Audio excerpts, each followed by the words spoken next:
Hi there, and welcome to Storytime with Uncle Bill. It's fitting the year to road to six-pack abs. We'll be doing chest today. Before you work out, make sure you consult your physician that you're able to work out. Be more harmful than helpful. That you're fully hydrated. Maybe ate something an hour beforehand or so. You warmed up. Maybe stretched a little afterwards. Come with a positive attitude and maybe hear a story. We can talk about my first addiction, folks. It was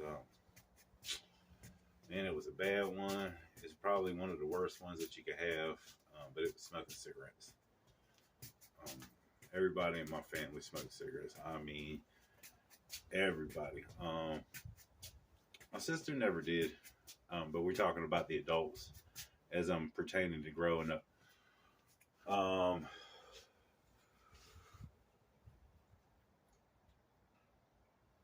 I've actually been working out an hour and a half. I didn't even realize it. You know, when you just come playing on the bar and just warming up, and then you look at the time, and it went from 4 to 6:30 or 5 to 5:30, whatever it is now. And feel great, you know, ready to actually do a workout. Because my first addiction is cigarettes.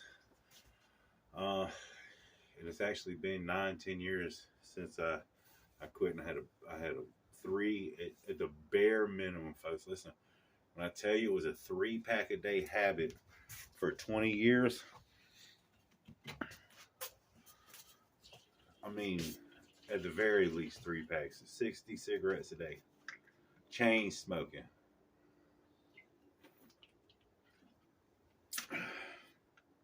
It's like most of the time, the only time I didn't smoke when I was asleep. And after like when I first started smoking, you know, you smoke what you can get. And I come from a different area. Like I think you gotta be 21 to buy cigarettes now. I buy them 12 years old. You know, you could write a note. Hey, I'm sending my son to the store. I need a pack of Cools. I need a pack of Newports. I need a pack of Marlboros. That's when cigarettes was about $1.50 a pack, 99 cents. You get a pack of a good pack of Marlboros for 99 cents. Remember the exercise you want to do first is the one you get the heaviest with.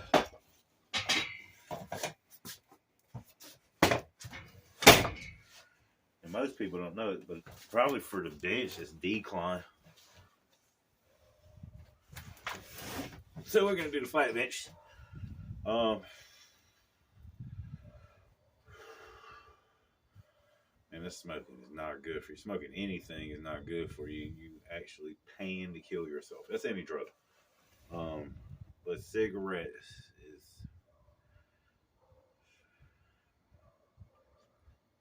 all I want to do is smoke a cigarette. I get done smoking a cigarette. I might have a cigarette in an ashtray smoking over here. My finger is right in between here. It used to be yellow as shit. And I'd wash my hands all the time. I don't like the smell of smoke. I always if I rode in the car, I always had my windows down in my house. I always had fans blowing the shit out for breeze the place up. Back in the day, it used to be air fresheners and things.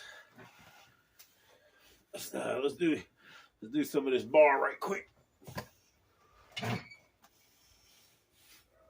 All right. So you're gonna hold your hands shoulder width apart. When you're coming down, you're breathing in through your nose. When you're coming up, breathe out through your mouth. When you breathe out, pretend like you're pushing the bar up with your breath, using your chest muscles.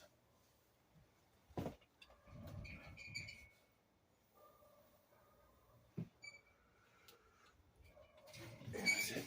Bench center.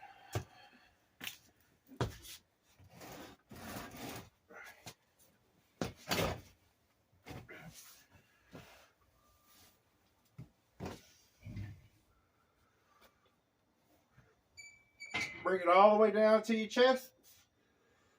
Lock it all the way up.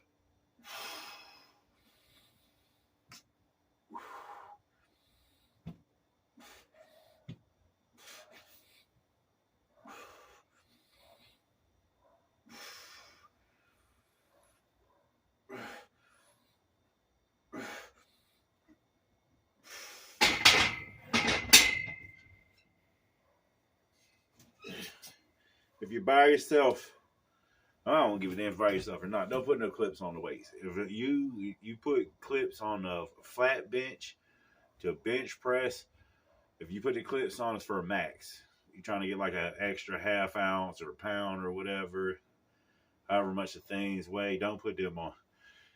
If you ever get pinned and you can't get out, just lower the weight to one side. Just lower the weight to one side. It'll come off. But if it won't, if you got them damn things on it, then you have to slide either up or down underneath it. Don't let that bar get around your neck. That's the most dangerous spot you have on your body. Don't get it around your neck. Try not to bash anything on your face. This shit is dangerous, so you don't never want to overdo it.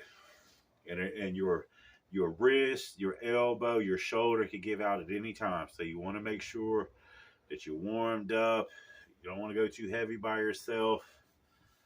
You're trying to improve yourself, not hurt yourself.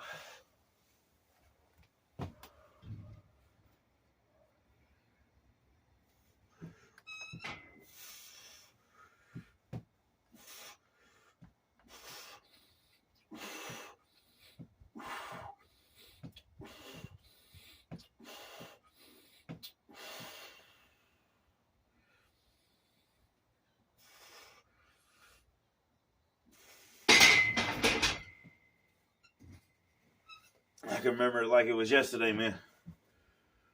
I could steal from anybody. My mom, my stepdad, the people that I babysit when I was 12 years old. I started babysitting for quite a few people, and they all smoked. And they all had little cartons in their freezers and their refrigerators. And if the man and woman smoked, they would always blame taking a pack or 2 packs. You know what I mean? I never got greedy, but every time I babysat, I got me a pack of cigarettes. That was guaranteed. I was going to get my $1 an hour and a pack of cigarettes. So, and my uncles, my aunts, they all smoked. So always, nobody knew. And if they did, nobody said anything. Probably started 8 or 9. But by the time I was 12, legit, I had a damn smoker problem. For real. Because I was making a little bit of money. I was actually stealing a lot. Me and all my friends. I somehow, some way got you to either act like a decoy, hey, tell the cashier to, hey, I need some help over here. And then during that process, I'm loading down. I seen Miss Southern Belle had a thing that's saying, it was for people that was stealing gas, that, you had to pay at the pump and all that. I'm the reason why back in my day in the late 80s, early 90s, the cigarettes were in displays in front of the cash register. Big, huge displays. Like, I don't know, 5, 6 cartons. All these rows. Looked like a cigarette vending machine, but it was just a display at the thing. Now all the cigarettes are behind the counter and glass cases and stuff. I bet you. I'll tell you a story. So we would all steal, but nobody could have these damn cigarettes. You can't be 12, 13 years old even smoking cigarettes. And because I did that out in public, I couldn't even go to some of my friends' houses. The kids can hang out with me, but I couldn't actually go over to the house because they was worried about getting in trouble. Because I got this 12, 13-year-old kid smoking cigarettes worse than they were.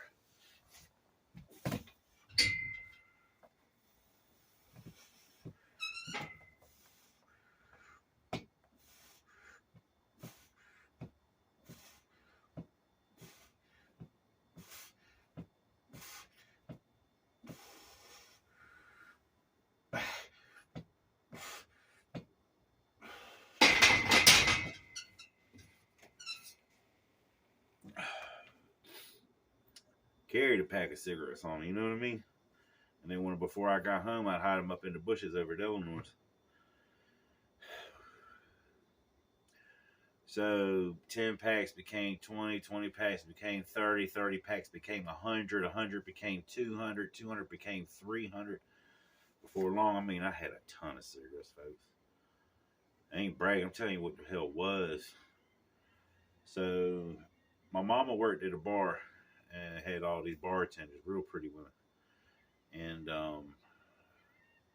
one of them was getting some like pesticide spray. But anyway, to make a long story short, they needed to come stay with my mom at my mama's house for the weekend or something.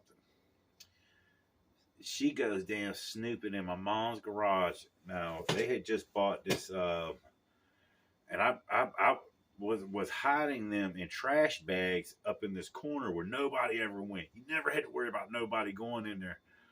But it had too many of them. It was like a whole pile of trash bags. And I didn't know how many cigarettes was in there. I mean, I didn't have a clue, but it was a lot. I mean, it was a really lot of people. And it was like 40 different varieties. A lot of cigarettes. I mean, the woman could tell you now.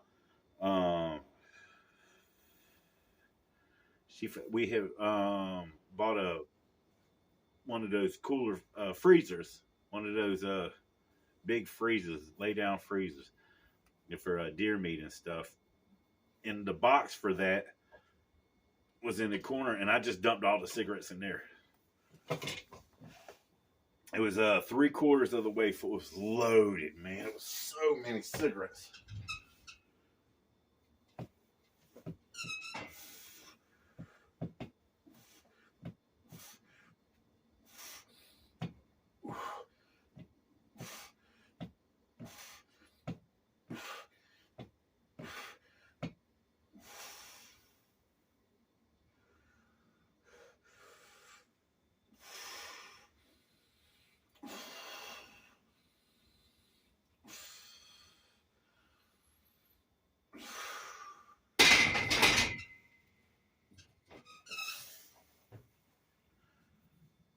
I come home from school.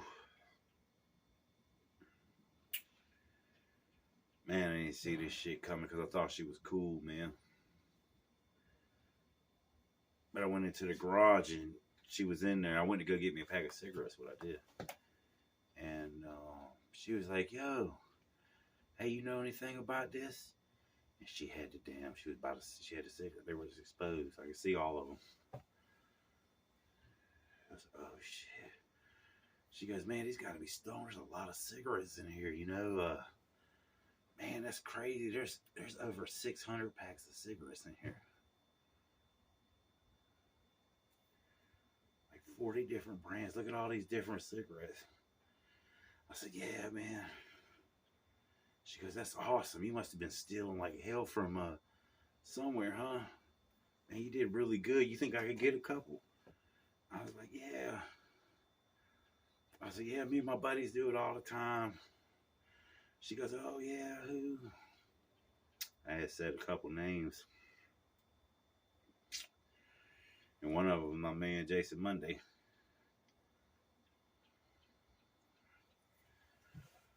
She was like, oh, yeah, that's so cool, man. You got him. You got him.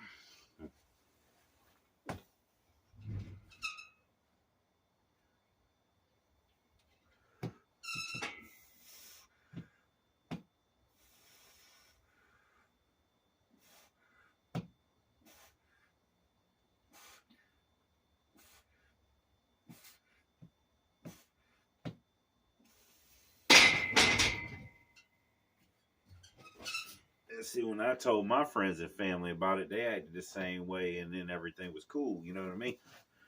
Could they get a pack or two? I mean, how's it just giving out packs of cigarettes now?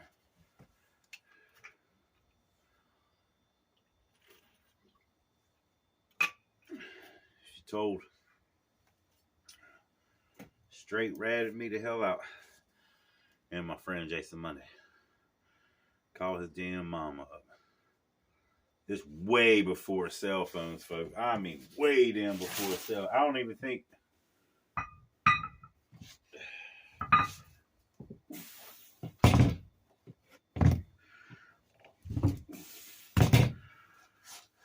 Had to have been in middle school.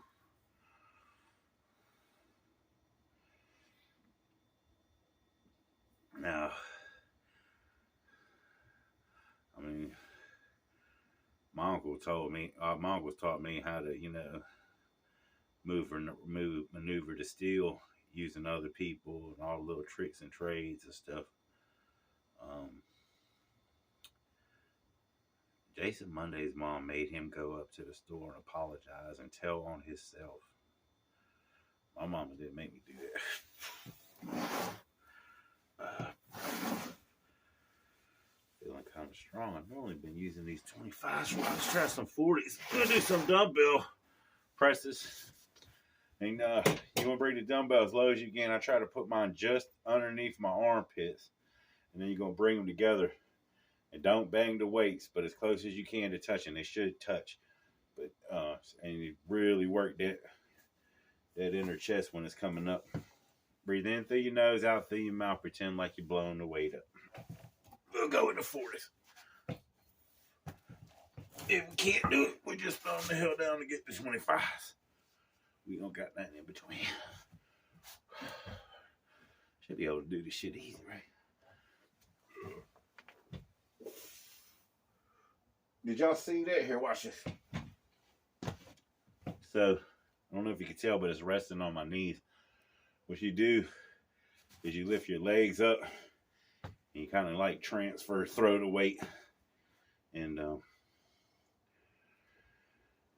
just a lot easier.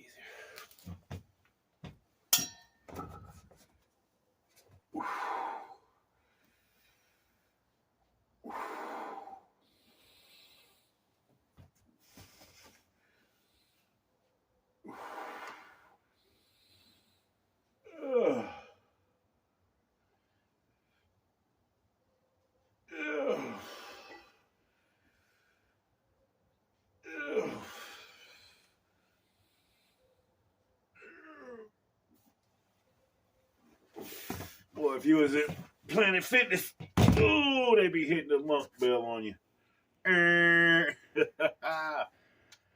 Woo! I felt so betrayed, man. I know what I was doing was damn wrong.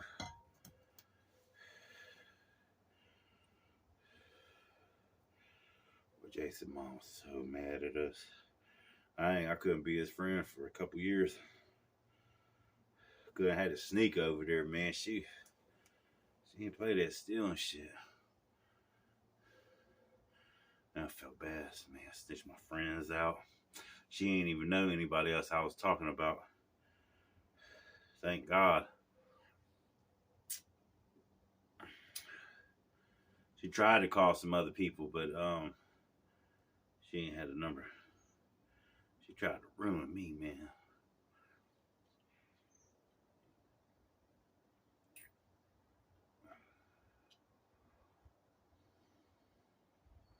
And that's one of the things that they tell you in prison. Don't ever run your mouth. County jails and stuff, them jailhouse snitches and shit. Like everything I tell y'all, man, there ain't just no way I can get in trouble. It's just all water under the bridge. It's more of an inside look at somebody that's made a big change in their life, who realized that the shit that they did was not all that cool. At the time, it was amazing. It was a real thrill. And I probably cost a lot of people in the world extra money that they didn't need to spend. Businesses extra money. Because when I was stealing in things, it was people had insurance. So when I stole, they got that money back and everything. But I didn't know that they had to pay more, or they might not actually have to use the insurance because it'll make them premiums go up and they couldn't afford it any. I didn't know none of that. Just thought it was all right. You could steal Robin Hood. You could steal from the rich because you're poor. It's being truthful. Knowing it's wrong.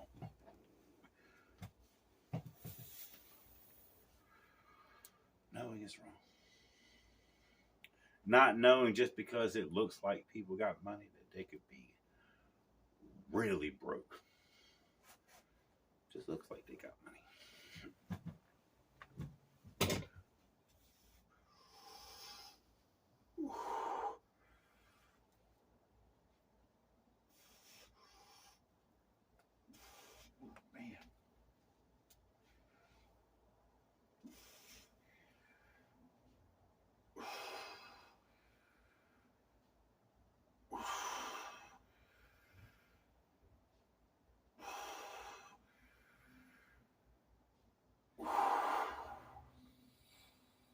No banging the weights.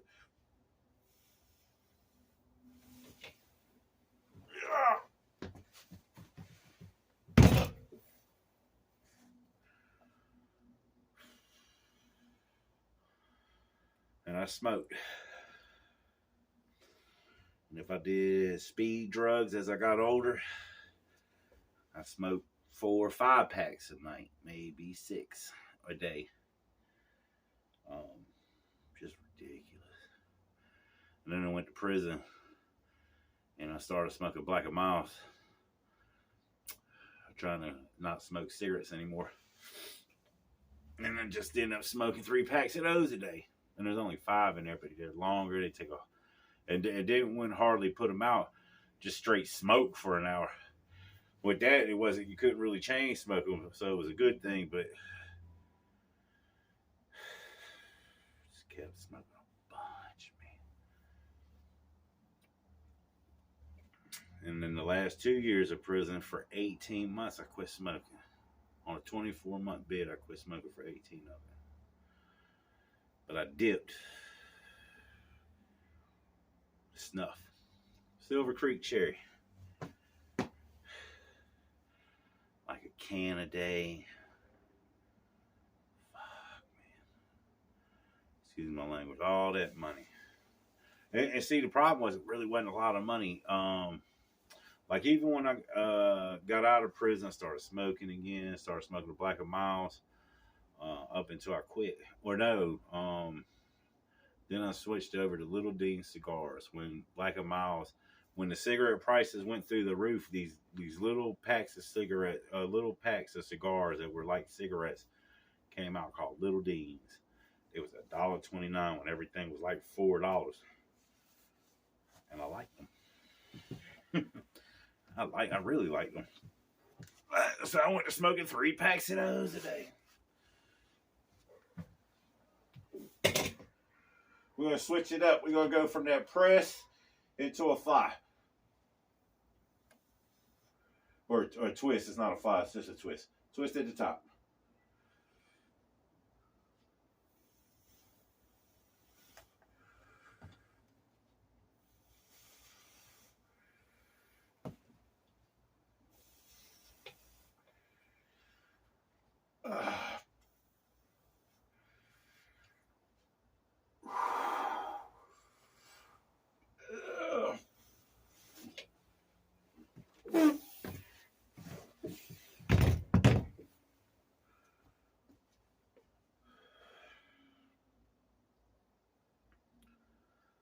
So many damn cigarettes, man. I brush my teeth constantly. Wash my hands constantly. Spray shit constantly. Air it out constantly. Just to keep smoking. Be agitated if I couldn't get a cigarette. That ain't happened many times, but. And I hated. I started smoking menthol and hated menthol. They did something in the early 90s to the menthol cigarettes, and it was just been the biggest turn off. I never liked it, even if there wasn't another cigarette around, like some people could just smoke in, you know. And one of the reasons why I smoke cigars, because you know people, oh, let me get a cigarette. People, oh, I got these cigars. Oh, hell no. Cool. I never had to share anymore. And I mean almost never. It was like a novelty for people to smoke these cheap ass cigars. Oh, let me try one. Oh, it smells so good. I always got the cherry flavor. Sometimes they didn't have the cherry, I got the chocolate. But I bought so many that I had two bodegas I kept in business. Because I always bought 3 cartons at a time. It was only $30.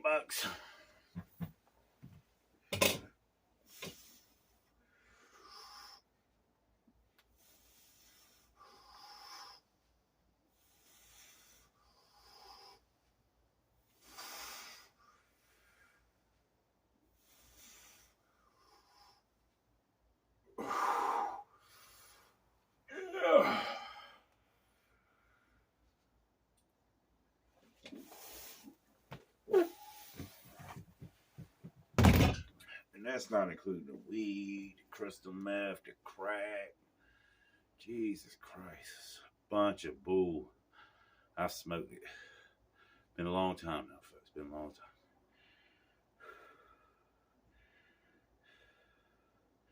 Never shot up. Never had nobody shoot me up. I have had a couple major surgeries. I've been shot up. So I know how instantaneous that feeling is.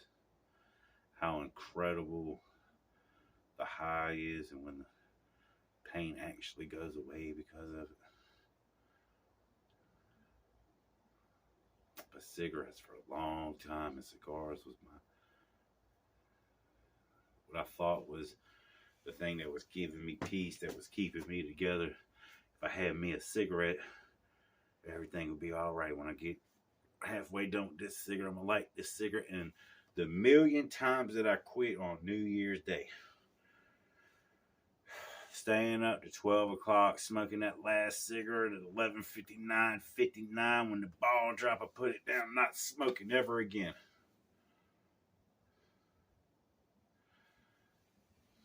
I don't know who said it, but I once heard said, Mark Twain said, it's easy to quit smoking. I've done it 100 times. Well, your boy here done it at least that many. At least that many. Now we're going to do them. We're going to go lighter on that, as a matter of fact.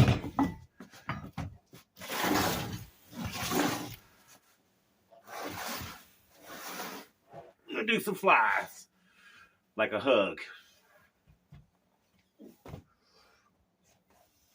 In through your nose, out through your mouth.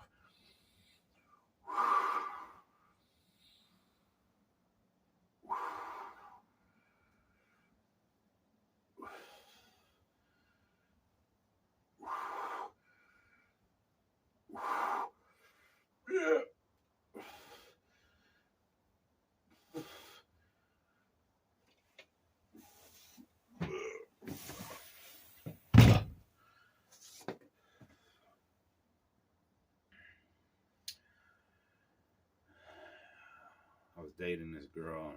Her grandson was having a birthday, and I had been with him his whole life. Couple of them, since they was young. And I woke up one morning after his birthday and just couldn't breathe good.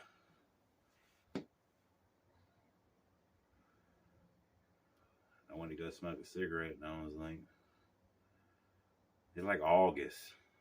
Some weird shit. August 8th, August 9th, August 10th.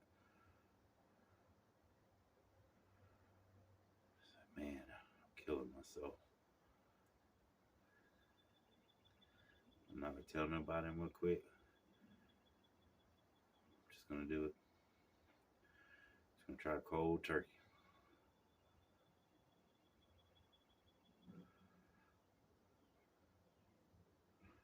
So I did it. First day was rough. I smoked a little bit I smoked weed. A couple bowls. No cigarettes.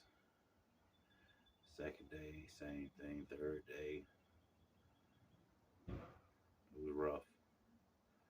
But on that fourth day, a little bit of that craving come in, and it comes and goes. I mean, it's literally almost been a decade now. It's one of the things I'm most proud of. To actually, like, to give in to smoke, never had a craving that strong. But I do smoke weed, you know what I mean, or CBD oil. I actually haven't smoked weed in a long time. I've been smoking the CBD stuff. And just a little bit, nothing like I ever been doing. And the only reason why I really do it, because it really helps with the pain.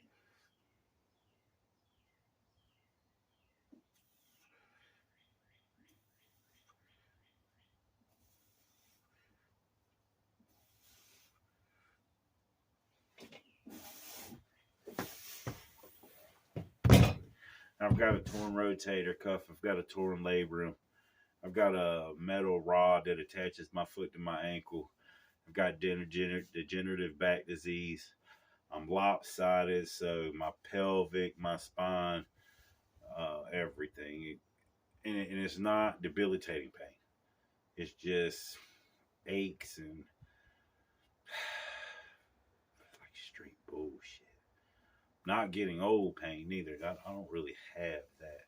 I have things that are actually, they were injuries, serious injuries that happened. My elbows have both been dislocated and uh, hyperextended, so they could go into the weird position and just.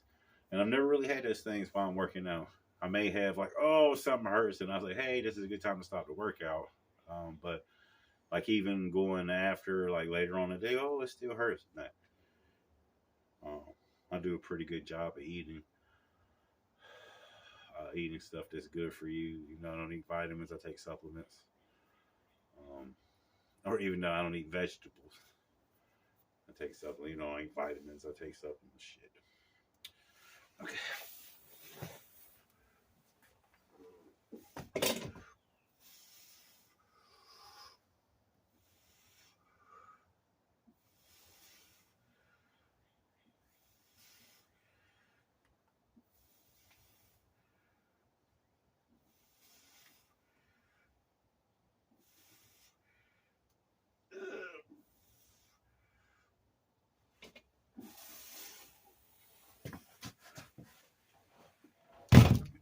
So about a week after I quit smoking, this is actually a pre-workout. It's a Bang powder. I'm not recommending it. It's just what I'm drinking.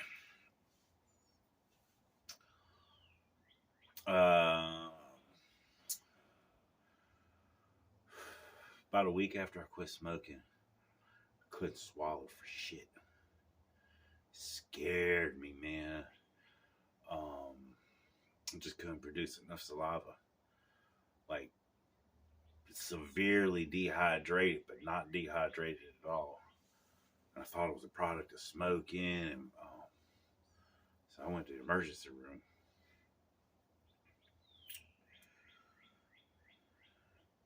If I go to the emergency room, like, this shit is scary. Think about it, you know what I mean? And,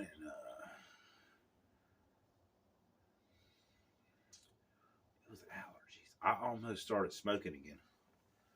I was so scared on that shit. I almost started smoking again. But the doctor told me that I never had really. I would have like a little headache from allergies every now and again, but nothing this severe.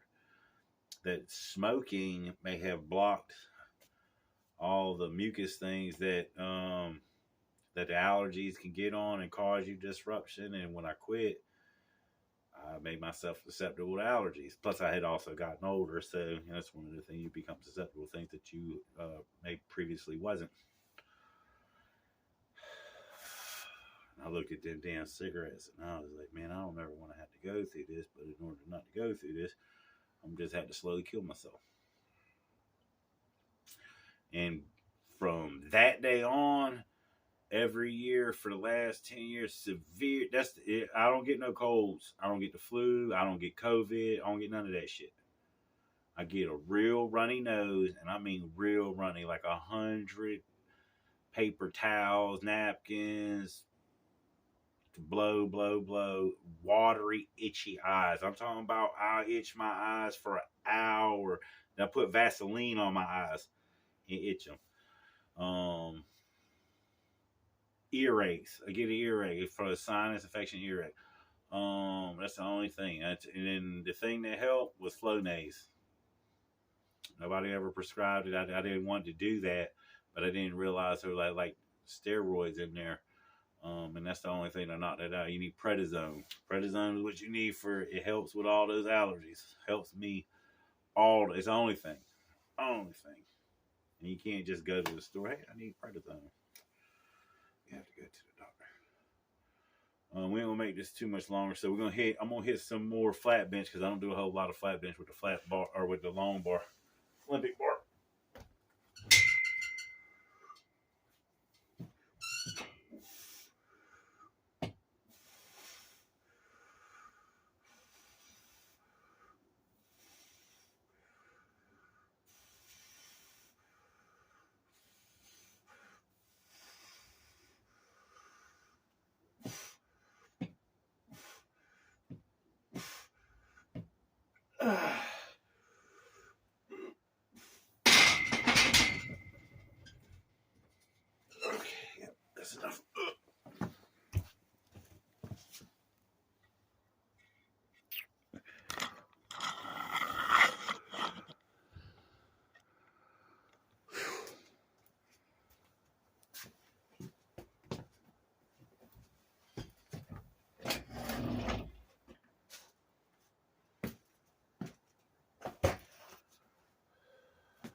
Best thing I ever done. As far as addiction wise, smoking is not worth it. If you smoking cigarettes, quit. If you smoking cigars and it's a habit, quit. You doing anything that you can get in trouble with, quit. It's just that simple. And you know this. You can come up every single damn day, every single second, every single minute, every single hour, day, week, month, year, for a reason to smoke. To do that addiction, the drug, the sex, the work, whatever your addiction is, the gambling, always come up for a reason. You deserve it, you earned it, you need it, you want it, you love it. You got to damn have it. Knowing that it's bad for you, knowing that it's going to kill you, knowing that everybody wants you not to do it. Yeah, you still do. For years, man, thought it was cool. I thought it was the end thing. It's what I wanted to do. It's what I did. A lot more. Just went overboard. I always have done things my whole life to the extreme. To the damn extreme. And probably you have too.